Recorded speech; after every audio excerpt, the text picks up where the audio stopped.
everybody. Welcome to the Trouble Show. And this is a small miracle that you and I have managed to get on the same Zoom call at the same time in the Yes, it same is. city. Are you in LA right now? I am. I am actually here. We're in the same time zone. We are doing it all right. Look, it is my great pleasure to welcome troublemaker Desiree Guilliard-Young, who I have been stalking for about, I don't know, a good solid 3 or 4 years, I think, at this stage. Did we first meet in New York? I think it was New York. I feel like we did. We first met in New York at the BFS Summit. That was The our BFF first Summit. official love fest and love I match. think so. And then we became fast friends, like I'm talking 5 second friends, which has just been amazing. Now, the thing I love about this woman, and you're gonna hear it in this show, is just your ability to jump on a soapbox in a really meaningful, heartfelt, selfless way.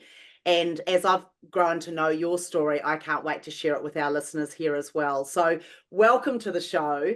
Our title today is punching above your weight your whole life. Now, Mhm. there's so many moments in your life that have brought you to your particular moment now. So, why don't you unpack some of your story to us just so that we can get to know Desiree a little bit?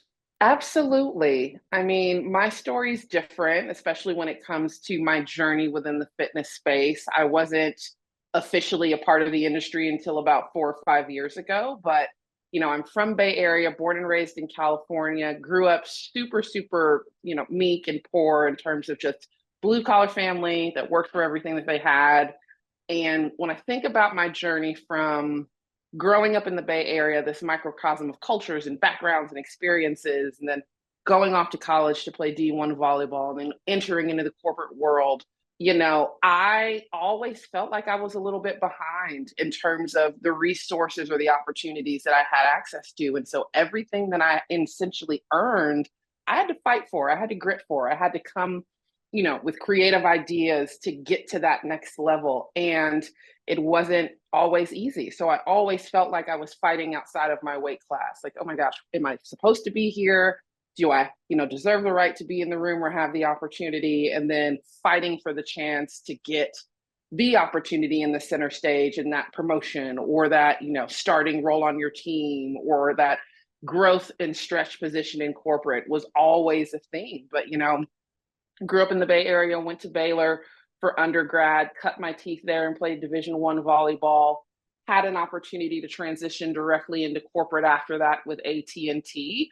And that's the first instance of fighting outside of my weight class. It's me and God knows how many other recent college graduates in this leadership development program, all fighting to be number one and in the top position. And so made a name for myself there, started my career in sales, then transitioned on to HR strategy and leadership development, operations, chief of staff, and bounced around from AT&T to ADP. And then I just got to the point to where I was just kind of over the hamster wheel and over corporate America and decided to try something different and step outside of my comfort zone. And so, I always tell people be mindful of the relationships that you make, whether they be contentious or otherwise, and try to maintain healthy discourse because you never know when your next opportunity will come from. And I had a friendship now that's probably 22 years old. One of one of my dearest friends started this small business in LA on a hope and a dream. I was initially his fractional HR lead or executive because he couldn't afford me full time and was a silent investor. And he was just hounding me like, you need to come out here. I need an HR person. I need a head of operations. And it was one of those things where the timing made sense. I was in the right headspace, the right financial space, the right space personally and relationally to be able to take that step. And that was in January of 2019. And we all know what happened in March in the state of California shortly thereafter. And so, it's been a journey. There have been moments where I felt like an imposter, moments where I've really been operating my sweet spot, moments where I had to just figure it out and fake it till I make it and lean on the resources that I had around me for guidance and direction. But, I really do believe that if you're willing to put in the work and you're open to continuously learning and growing, that there's nothing that you can't do. So yeah, it's fine if you feel like you're fighting out of your weight class. Just train a little bit harder. You'll get there at some point. I love that. And I've seen you in some of those forums. So I've seen you in DEI panels. I've seen you as a female leader. I've seen you in strategy sessions. I've seen you in the fitness realm. When Mhm. did you first work out? Because not everyone makes it out. When did you first work out that actually I have got what it takes to work it out? What's your earliest recollection of being able to punch through despite all the odds probably being stacked against? Yeah. That's a great question. It started when I was probably 15 or 16. And so anyone that knows anything about competitive travel league sports, that typically starts around 10 or 11. And it's expensive. It's, 5 to 10,000 for the season, plus travel, plus all of the apparel and equipment. And my family could barely afford the plane tickets. And so I wanted to start travel ball because I knew high school keeps you in shape with, volleyball and competitive leagues, but the competitive travel teams, that's where you're recruited. That's where the scouts come from all the various universities. And so if I'm going to get a scholarship because we can't afford undergrad education, then I've got to figure out a way to play. And I started behind. I didn't start playing volleyball until I was 15 or so, when most people start years before that. And so I remember that being a little bit of a reckoning. My mother was always a fan of you have to play at least one team sport every year because she understood that that builds certain resilience and characteristics that translate into being a decent human and a decent professional. And so I just quit basketball at the end of the season because if you know anything about me, I'm very much a tall person. I'm 6'5", but I am horrible at basketball, and it's not something that I'm passionate about at all. So I just decided to leave that alone and in that era of my athletic career. And I'd stumbled into a practice facility and a tryout and open gym and fell in love with volleyball. And I just remember deciding like this is what I want to play for as long as my body will allow me to do so. And I am absolutely willing to do any and everything to ensure that I catch up to the girls that are my age. And if that means that I have to stay late and practice more and get my coaches and my teammates to, play pickup games with me or work on skill development before or after practice, then that's what I'm going to do. And that was the first moment where I just consciously decided I'm not going to let what everybody is telling me, you're behind, you're starting late, this isn't your sport. You know that most girls your age start when they're 10 or 11. It's rare that you'll be able to transition to competitive D1 ball. I had decided in that moment, no, I decide my destiny. I decide what I'm going to do. I decide the journey that I'm going to embark on when it comes to my professional career in sports. And so that was the first moment of me consciously deciding to ignore all of the different variables that were stacked against me and just work my ass off. And that's what I did. And it was easy because it was something that I was extremely passionate about and that I enjoyed. And so that was the first instance of my life of being like, I don't care what the statistics are, how often this happens, or how behind I am. I'm going to commit to mastering this craft and being a sponge and leaning into my confidence and my love of the sport and see where that leads me. And so that led me to a scholarship, multiple offers, but I ended up taking a scholarship at Baylor University. And then I also had the opportunity to play on the junior Olympic team, which was really fun. But yeah, that was the first instance of, okay, I'm not going to let what I'm facing or my lack of resources or skills define me. I'm just going to figure out a way to get the knowledge and the resources through non-conventional methods. I love that. And then perhaps if you cast forward perhaps a year or two, what's a parallel of that approach that you've found in business? Because I'm sure you're up against it there as well. I mean, anyone can identify with the imposter syndrome. We've all had moments where we feel like we're underqualified, like we don't necessarily deserve a seat at the table.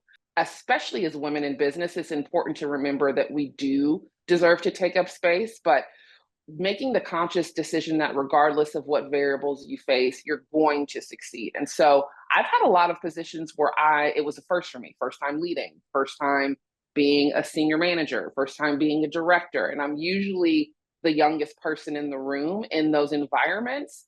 And in business, whether it was leading a new team, I remember when I was a first time sales manager, I had roughly 25 or 30 employees all over the Southeast.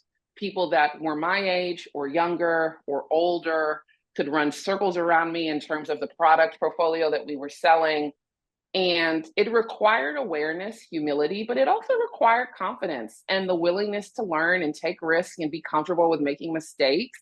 And so I credit athletics to so much. It teaches you resilience. It teaches you how to take a loss, how to push through those difficult moments, but still mentally stay 100% present. And I applied all those skill sets to business, and just trusting and understanding that, yeah, you might have gaps and shortcomings, but there's also a second side to that where you have talent, knowledge, perspective, abilities that also add tremendous value. And so, when you think about women in leadership, you might be a first-time business owner, you might be a first-time executive, you might be a first-time people manager, but that does not mean that you don't have the capacity to actually execute. It's all about whether or not you're committed to diving headfirst into that role and learning any information or skills along the way that will help you be more impactful and effective at the job that you're doing. Great. So you're a question I've got coming up is you're a tall woman. I'm a tall woman. You're much taller than I am. And that gives us a certain presence. How do you balance confidence? Because confidence is really something that I get from you, but you also project it in a way that's still humble so that there's something shy of being intimidating. Like how do you walk that line? That's a really great question. And it is challenging because if you're a type A woman that's confident, that isn't afraid to speak her opinion, that is also 6 inches taller than the average human being, how do you balance that? And for me, I had to be comfortable with, and I forget who gave me this quote, but other people's response is not my responsibility. I had to be comfortable with the fact that not everybody is going to like you. I'm very much an acquired taste.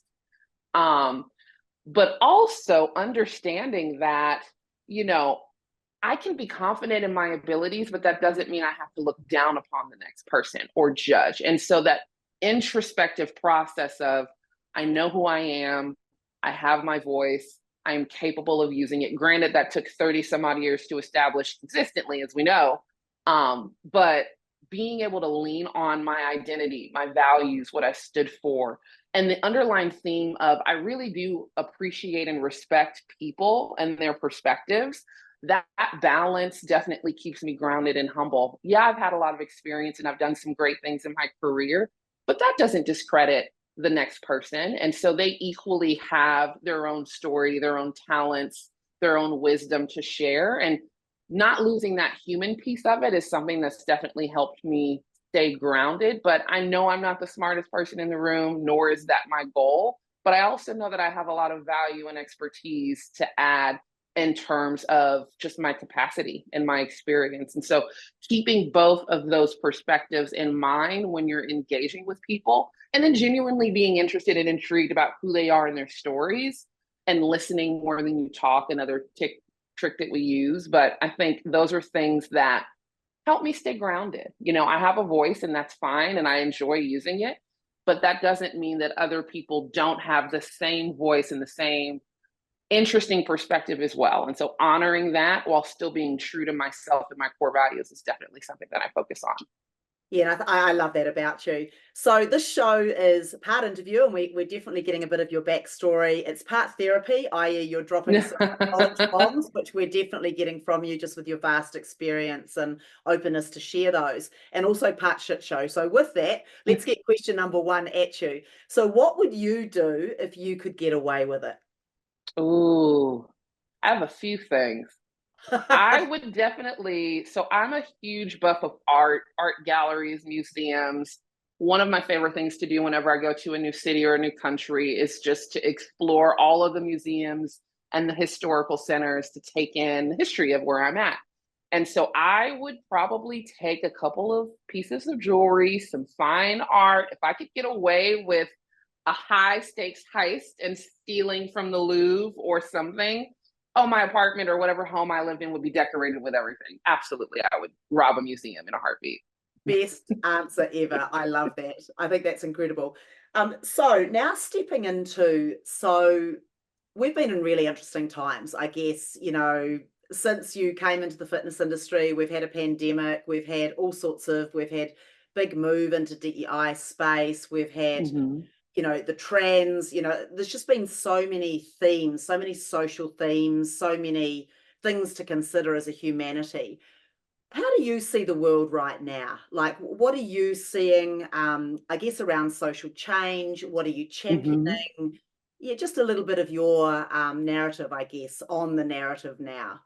Absolutely. I mean, we do live in interesting times. This is an election year for America. And so that within itself can stir up a slew of emotions and perspectives. And so it's going to be interesting to see what direction the country holds. And I'm very much a moderate. You know, I grew up liberal because I'm from California and Berkeley. I went to my first protest probably in junior high school. Like that's just a part of the Berkeley DNA if you've ever been to Berkeley, California. And so over the years, as I've traveled and grown and experienced life and business and other perspectives, I've started to become more central in the party that I'm affiliated with. But I think at the end of the day, I'm really hopeful that we will become a more balanced country in terms of economics and politics and some of the things that we're seeing legislatively.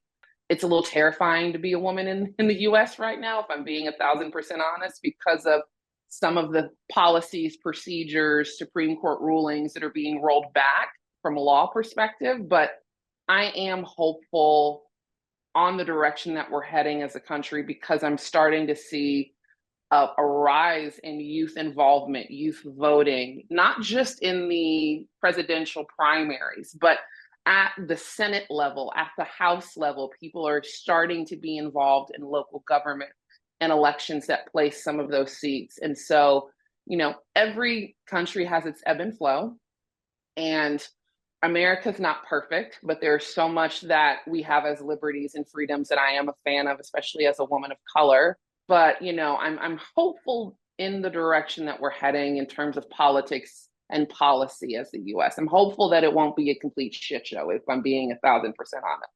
But when we talk about business and the fitness space, particularly, I love that we're starting to take a more holistic approach to fitness and wellness. And I also like to see the shift in paradigm with the younger generation, Gen Z, focusing a huge percentage of their income and discretionary funds towards health, towards fitness, towards holistic medicine. It really does start to encourage me about just the general demographic or people in general and their health statistics. It's a shift in focus. It used to very much be centered around consumables and, you know, your discretionary spend went to vacation or retail, whereas now people are paying attention to the quality of life of their parents and saying, I don't necessarily want that. I want to prioritize my health, my physical and mental health specifically, and any ancillary service or resource that's going to help me get to that desired outcome, I'm willing to invest in. I'm willing to give my money to from a client and service perspective. And so I think that's super interesting to see these big box or traditional studios start to shift to a more boutique concept where you have multiple experience modalities, recovery, all sorts of nutrition based opportunities or support within a traditional big box. It's interesting to see them start to shift and become more boutique. But I'm very encouraged by Gen Z. People give them a bad rap and say that they're difficult. I just say that they don't tolerate BS and they're willing to speak their minds. Yeah, you know, they're younger, so their perspective might be limited, but I appreciate their strength in the sense that they're not afraid to stand up for what they believe in and demand what they want and express that. And so that's rare because my generation was just told to put your head down and work yourself to death and maybe the opportunities will come. Whereas that methodology and way of thinking has died off. I agree with that. And, you know, I think I have similar views on the Gen Z and you know, with each new, it was the millennials and you know, with each new generation that comes in, there is a new thinking. And I think it Yeah. almost feels like I find it quite liberating. And I think we need to more quickly get on the changes. Like I remember when the Mm-hmm. big shift, oh, how are we going to start marketing in the fitness industry to the millennials and how are we going to do it for the Gen Zs? I think we need to almost adopt it quicker because you know the Mm-hmm. millennials were all about it was more technology and it was you know there was a set of behaviors around that which we actually all adopted because it wasn't only their generation, it came in with social change generally. And I Mm-hmm. think we've got a lot to celebrate the Gen Z. They're an activist lot, if something's bullshit, they put their hand up and they stand for something. They make me feel like I've been a bit asleep at the wheel, through my generation and certainly my parents' generation. So, when we talk about the troublemaking brand, and I mean that not in the illegal sense, I mean it in the lean into mischief. What is the activist part of you that's like, enough? I stand for something. I'm going to contribute this to the world. So it's more that. So I'm with you on the Gen Z. And I think there's a lot of, we have been working too hard. We haven't been balancing our life. We have been working ourselves, down to the nub and then retiring when you're too sick, old, damaged and injured to enjoy it. And, it's, I think it's very refreshing. So that's great.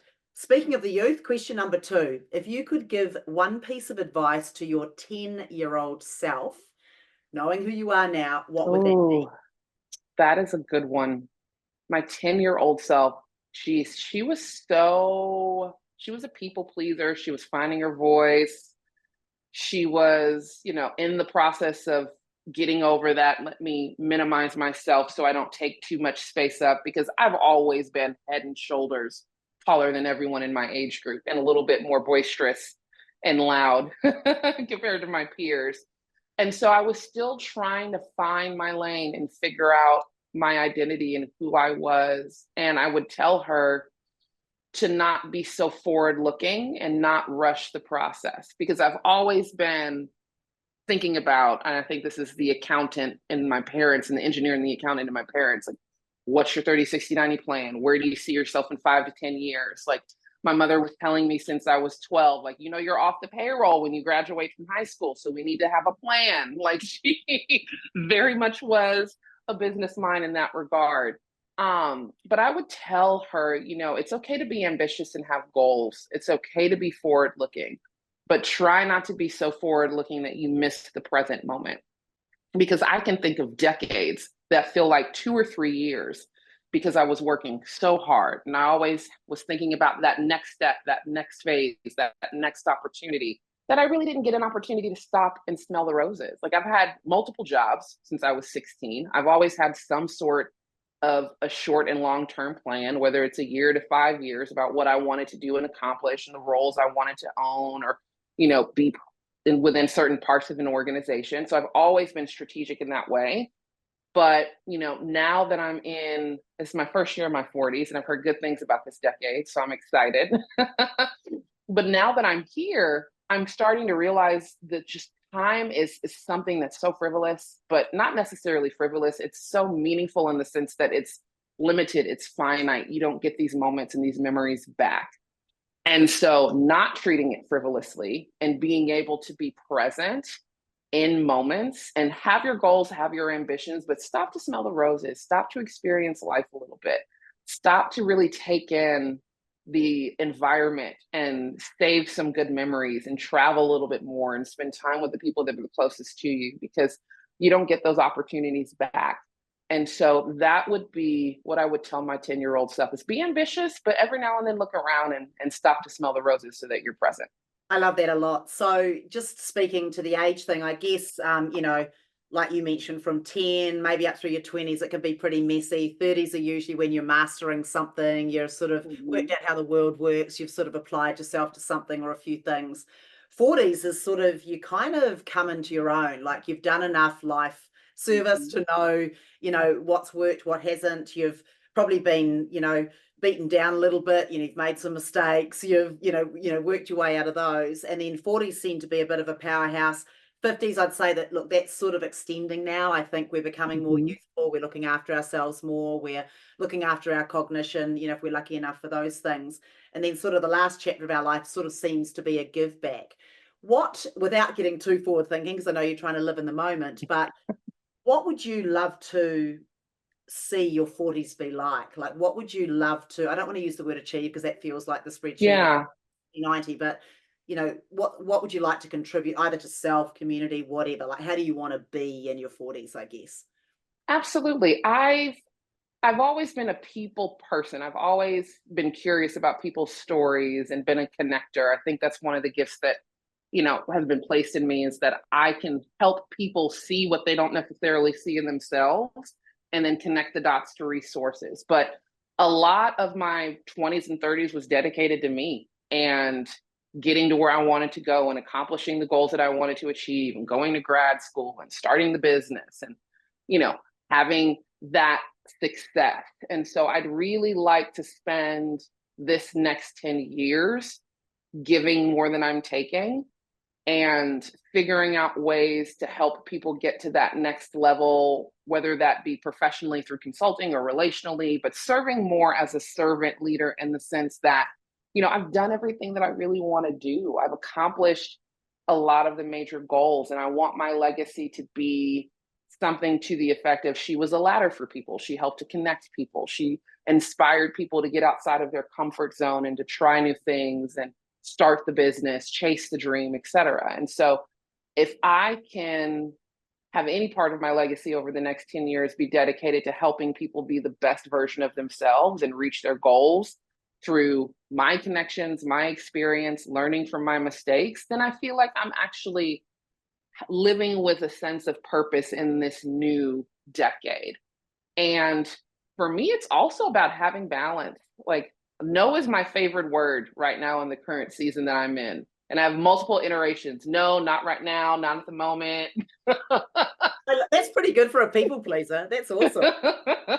It is. And so I want to be able to sew in and pour into other people, but I also want to be able to get a sense of balance and peace and structure within my own personal life and my own health, because I've neglected that, if I'm being honest, for easily 7 to 10 years, chasing the corporate ladder or business ventures or, you know, pouring into whatever I'm working on. And so that's what it's going to look like: a lot more self-care, a lot more intentionality behind my self-care, but also a servant mindset when it comes to helping the people around me in my orbit or the next generation. What about specifically thinking about fitness now? What would you like your Mhm. gift? I mean, tell us a little bit about your, you know, your fitness journey, how you've ended up here, Yeah. what you're perhaps planning for the next year or two.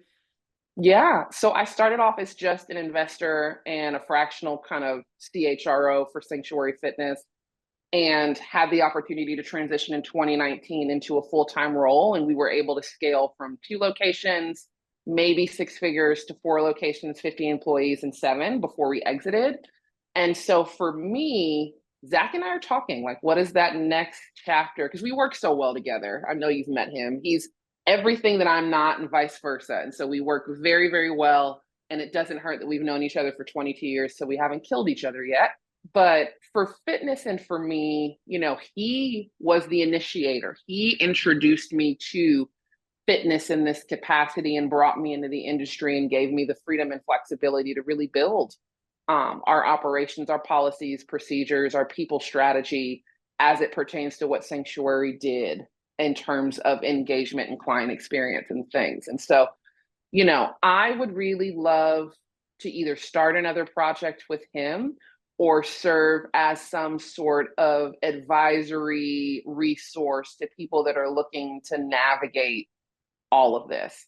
We've been pretty entrenched in it, especially in the state of California, and we've seen It's a a lot. lot. It's hard to operate. If anyone owns and operates in the state of California or New York, it's challenging. And so with those challenges comes a breadth of knowledge and a certain thick skin and resilience, because you know how to navigate uncertain waters. And so anything that we can help other aspiring entrepreneurs do or navigate, we're always open to that. I know I am personally. But we're figuring out what our next venture in fitness is together. Now, I am starting to dabble more into the consulting piece of it and figuring out a way to monetize my experience and expertise. So I'm just dipping my toe into that. But that's where I see my role in fitness going. It's definitely another project in a couple of years once I've had a chance to really absorb the rest. Another brick and mortar is what we're thinking. And then definitely leaning heavily into the consulting piece for me to help other small business owners navigate all of this chaos. Great, I love that. Let's just because it's so critical, if you're ever going to be successful in this world, it is in partnership and in relation with other people. Let's just have a quick conversation around. So you talk about you and Zach, very complementary, obviously had different skill sets, but could Mhm. actually come together in a really powerful way. Tell us a little bit more around what you have and what he has, because I'm really passionate about power duos. You know, I can recall probably 3 times in my life where I've been in a high performing team where it sounds like you two were, and there's a bunch of variables around that. You know, everyone's hands in the middle, there's trust, you're very good at what you do, but you're not overlapping too much into other people's business. You know, tell us a little bit about your relationship and I guess functionally what's made it so powerfully positive. Yeah, in terms of skill sets, again, his strengths are my weaknesses and vice versa. And so I am very much people, business development, we both have that, but people strategy, workforce management, HR, operations, policies and procedures, implementing of technologies and executing the project management piece of that, as well as diversity, equity, inclusion, and belonging. What does that mean? How do we build a culture? How do we make it real and tangible for the employees and the clients? And so that is my wheelhouse, but our overlaps would be the business development and the sales, because we both have that in our backgrounds and skill sets and toolkits from our time from corporate. And then his strengths, marketing, supply chain, finance, traditional CEO level types of projects. He was responsible for anything that we did regarding client engagement and targeting in terms of our SEO strategy and digital ads and leads, managing that. Our brand and creating the brand identity was essentially his baby. He built it from nothing. And so, to have someone that has core strengths and functional expertise in areas that I don't was huge. I always tell people, when you're looking to build a team, you don't want to hire a bunch of yous. You want to hire people that fill your gaps. Like I'm good on me. I don't need more of me. I'm looking for people with talent and skills and perspective that I don't possess, because that's going to be, what helps you identify those blind spots, but also the next viable revenue generating opportunity, that diverse perspective. And so because we have both very different personalities, very different ways we process information, and different strengths, it works super seamlessly. And I think another element of a strong team is trust. He was the first manager and boss or peer executive that I've had in a very long time that said, here's your swim lane. Unless you're spending over a certain threshold, enjoy yourself. I don't need to know about it. We'll meet on a consistent cadence to talk strategy and development together, but I want you to drive. And so having someone that really trusts and believes in your abilities, your talent, your expertise, and will let you go and gives you the creative freedom to actually execute and build is huge. And, because we've been friends and family at this point for over 20 some odd years, we understand each other's personality types and communication styles. And we know it's easy to collaborate and have discussion and idea generation. And we don't really have conflicts, honestly, because everything is a conversation. If I agree with one idea and strategy and he doesn't, we get in a room with a whiteboard and we talk about it. And so, it's super easy for us to be able to just play off of each other because we have that tenured relationship. Has there been a time where you have had to deal with a real conflict? Either you've had a style clash or something you really didn't agree, or someone went around you or something like that. Could you tell us a time about that perhaps? Absolutely. Absolutely. I mean, there's always going to be somebody that, that doesn't necessarily vibe with you and understand who you are, just doesn't flat out care for you. And that's fine. I think maintaining your boundaries and understanding respect and what that looks like for you and holding people accountable for adhering to that is huge. And so, I've had bosses, I've had peers, especially in the corporate space, that will, CC your boss on emails that they don't need to CC them on, or, try to go around you and talk to your team to engage them directly versus following the appropriate channel of communication. And I'm a huge fan of Radical Candor, Kim Scott. It's one of the books that I always throw out there, but addressing the issue head on, coming with data-oriented examples to say, this was the behavior, this is how it made me feel, this is the acceptable way to behave moving forward, is key. Not being afraid to address conflict head on is extremely important. And then holding people accountable for treating you with a certain level of respect and not being afraid to call that out in real time is extremely important. But I think a lot of the times, especially as women in business, we'll use avoidance, or we'll dance around the issue, or we'll use passive voice versus leaning into our strengths. And being okay with being a little bit of disruptor or a troublemaker. And I don't necessarily think that that's something that has a negative connotation, you know? And so if you approach every conversation with respect, you have data points to substantiate your experience, and you're professional and empathetic in terms of how you communicate, then it's super easy to navigate those types of challenges. But you also have to be okay with understanding that certain people just aren't going to like you for whatever reason. They're going to want to see you fail for whatever reason. And that's more of a them problem than a you problem. And so to a certain point, there's only so much you can do. I love that. Great answer. Right. Question number 3. What is the one thing you were told would never work out for you that did? Oh, all of the major moves. So I've moved across country for jobs. Gosh, it's been 4 times now in total. It's and the first thing too. It's such a US thing. People go, "I'll take the job. Where are you going? Atlanta." Well, I'll take the job. Where are you going? I'll move often. Like in New Zealand, we're like, do we really want to move to Wellington? I don't know. Like we think about it a lot more. You guys like vote and move. Oh, we'll just pack up and go, especially if we don't have anything tying to us, like a spouse that has a presence in a city or state, or children that are in a certain school district that you want to maintain. It's like, I'm a single lady. I'll pack up and move anywhere at this point. It gets harder as we get older, but I think the first thing would have been, oh, you can't be a D1 scholarship, or you can't be a D1 scholarship holder or athlete in volleyball. You're starting too late. And that, my response to conflict, I don't know if this is just my personality, good or bad, I don't run away from it. I run towards it. I like a challenge. If you tell me I can't do something, that's probably going to light a fire underneath me to prove to myself that I can. And so that was the first instance.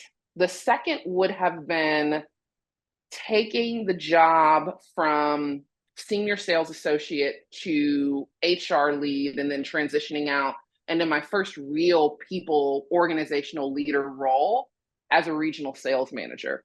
That took some convincing of myself. That was more so my own internal thought track that I had to reshape and counter with some of the negative thought tracks, like, oh, you can't do this, you're too young. Like, this team is huge. This is a huge responsibility. But then I had to step back and be reflective and say, no, I wouldn't be presented with this role if leadership didn't think that I had the capacity to execute. Will there be areas that I need to learn and product set that I need to learn? Absolutely. That's with any role, but leaning into that. And so I did, and it ended up being a really great growth opportunity and performance for me. I did really, really well in that role. And so that would be the second. Another was this business, honestly, that I'm building as I'm flying, as I like to say, which, you know me, that's super hard for me to do, to not have everything perfectly done at the time that I'm hard launching. But, you know, this consulting business, and that was something that took me a while to really pull the trigger on. It's always been something that I've aspired to do. I just, in the beginning, didn't have the time or the capacity, and then didn't necessarily think that there was a demand. So that was more so me telling myself, well, is this really viable? Can you really do this? But, you know, what I tell people in those moments is take the first step, move forward, even if you have to take one step forward and several steps back, or take your time longer than you initially want to before you lean full force into an idea or a business concept. Just start. Have something that you can do each day that's moving you forward, even if it's small. And you would be surprised with how the universe responds, because typically environment, peers, et cetera, will serve as mirrors for you to reflect the fact that you actually can do this. You actually are capable of it. And so with the consulting piece, you know, I started to get into speaking. I've always done that, whether it has been in the corporate space or fitness, because it's something that I enjoy. And I started to, you know, get the same questions or get the same response, like, you know, you really should be doing this. Have you thought about consulting? You really should be doing this. It comes naturally to you. Have you thought about consulting? And so hearing that repeatedly was affirming, like, oh no, this is viable. And I do at some point need to invest in myself and my own passion project. And so ripping off that Band-Aid, the proverbial Band-Aid, and officially starting, that would probably be like my last, where it's like, I don't know if I can necessarily do this. And then I had to build confidence over time through just consistency and trial and error, and listening to the people around me that knew me the best and were affirming and could see things in my skills and talent that I necessarily couldn't see. Great answer. So just on that, so where do people, shameless plug for yourself, where do people find you if they're looking, I guess, consultancy, or if they've got the next big fitness idea that you could be ideally suited for? Yes, yes, yes, yes. So right now you can find me on LinkedIn. My profile is very much easily accessible through LinkedIn, first and last name. I've also built a page that I'm in the process of adding content to through LinkedIn for my business. But the goal is to have the website launched at about mid-May. I'm taking photos and doing some digital work for that. But the website will be live by the end of May, and that will be the main resource you can leverage. And it'll be fenconsulting.com will be the URL that will help you find me and connect with me and figure out, how we can partner and how I can support your needs, whether that be executive coaching, speaking, workshops, specific projects tailored toward business development and people strategy or diversity, equity, and inclusion. That will be the place that you can go to figure out how I can better connect with you. And does the business matter? Because everyone, once you get to a certain size, once you're dealing with people are people, right? Like, does it matter? Are you focusing in health and wellness, or does it not matter? Cast a broad net. And so health and wellness in that space right now is my passion project in industry. I love the industry as a whole. It's got a high growth potential. I love the fact that there's high levels of female leadership and representation. But I'm not limiting myself to that at all. I'd like to stay away from the large business Fortune 5 and 100 types of clients, because I feel like there's a better ability to have an impact in a true small business space. But definitely small business, definitely health and wellness is what I'm targeting in terms of prospective clients. Oh, I love that. And of course, we'll put all your details up here. So we've arrived at rapid fire. And cheers, by the way. I know that you have an alcoholic beverage. I do. So you are amazing. Thank you for being in our industry. You really, really, you bring a lot, a real lot. And every time I brush with you, I always learn something, and I just feel so full of energy. So I really salute you as just a great leader in our industry, and much needed. And it's really great to have you out there. So rapid fire questions, here we go. So you have a choice. Are you moonlight skinny dipping with a stranger, or are you having a secret rendezvous with an ex? Oh, stranger. We don't, We don't go backwards. The rear view mirror is small for a reason. I'm looking forward. No backtreading. No, thank you. Okay. Are you eating a live bug, or would you prefer the world's spiciest chili pepper? Oh, spicy all day. Give me a ghost pepper, anything other than a creepy, gross bug. Ugh, I can't even imagine. Ugh. I love it. Okay, here's a good one. Are you singing karaoke in your underwear, or are you dancing wildly in a crowded mall? Oh, I would take both. Either of those scenarios terrify me. The one that sounds like the most fun would be karaoke. I think so. Okay, you have a choice. You can either share your deepest, darkest secret on live television, or you can confess a crime to the police. Oh, live secret. Secret. Deepest, darkest secret on television. I'm not confessing a crime to the police. Absolutely not. I love my freedom. Absolutely not.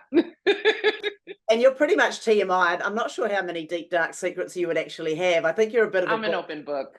I'm an open book. Okay, final fast 5 question. Crazy night on tequila or shrooms? Oh, that's a hard one, because tequila hits me differently now from a metabolism perspective, and shrooms, I'm like, I've never done them. You don't know where that's going to take you. We'll go tequila. The devil we know. The devil we know. And then your final question is from a previous guest, and their question was, who is your spirit animal and why? Oh, my spirit animal. So this might be something that I was told. I did a survey a while ago that said I was a wolf or something. I think that's tied to me being an alpha personality and an extrovert. But there is an animal or bird type that I frequently see, especially at difficult phases of life. Like when my mother passed, I would see a ton of them. But hummingbirds, I have a very close affiliation with hummingbirds, and I love them. I think they're magical creatures. I think just the physics. The physics of how they fly. It's crazy. But hummingbirds would be mine. Cheers to the hummingbirds. And I do think that they cross dimensions. I have a whole theory around hummingbirds. I really think that they're magical. If you were to have a question for another guest, what would that be? Ooh, they asked me a good one. So I would say, describe a failure that taught you the greatest lesson about life or yourself, because I find that I learn way more through my failures than I do through my success. And it doesn't have to be catastrophic, it could be small little mistakes that just reveal something about you or something about how you're developing, or a skill gap or an area of expertise that you didn't know about that the failure had to shine light on. And so I would love to hear about a failure that they've learned the greatest from. It could be personal, it could be professional, but the story behind that and what they learned would be super intriguing. I love that, and I look forward to passing that on. So I just want to honor you. Again, you're just an incredible person in our industry. I am so glad that we have collided and become 5 minute fast friends. I can't wait to see you at the next thing. I'll be walking through a conference and there you'll be, all 65.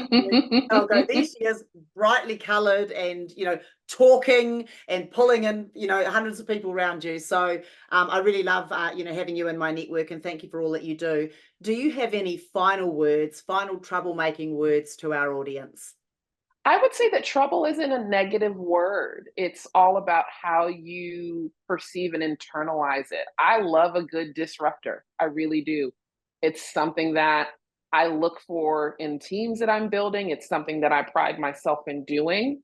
Everything within moderation, of course, but there's something to be said about someone that isn't afraid to voice their opinions and concerns or ideas and go against the grain or the status quo. That takes courage, that takes awareness, that takes, a strong sense of self and identity. And I love those types of fearless people. Those are the people that change the world and really leave a lasting legacy on the people and the environments that they're in. And so when you hear disruptive or troublemaker, I would encourage people to just not have a negative connotation that comes to mind when you think of that word, that it can be a really good thing. And a lot of organizations would save themselves a lot of money in lawsuits and mistakes and probably find new revenue streams if they lean more into those, variant types of ideas or perspectives that go against how the business has done things always. So, sage advice. You're incredible. I can't wait to hug you again soon. Thank you so much for coming on the show. I love you, and we'll see you again soon. Yes, ma'am. I love you too. And this has been wonderful. I'm proud of you for creating this space for people to share their stories and experiences. Absolutely. Thank you. I hope you took a trouble tip from this episode. If so, ring the bell, like it, follow it, and share it. But most importantly, put the lessons into action in your life, in what you do. Remember, you are the beacon of hope. You are somebody's hero. So ignite that spark within, fly in the face of normality, put your spin on things, follow the call of the disco ball, and solve new problems. I love you. Now go stir up some trouble.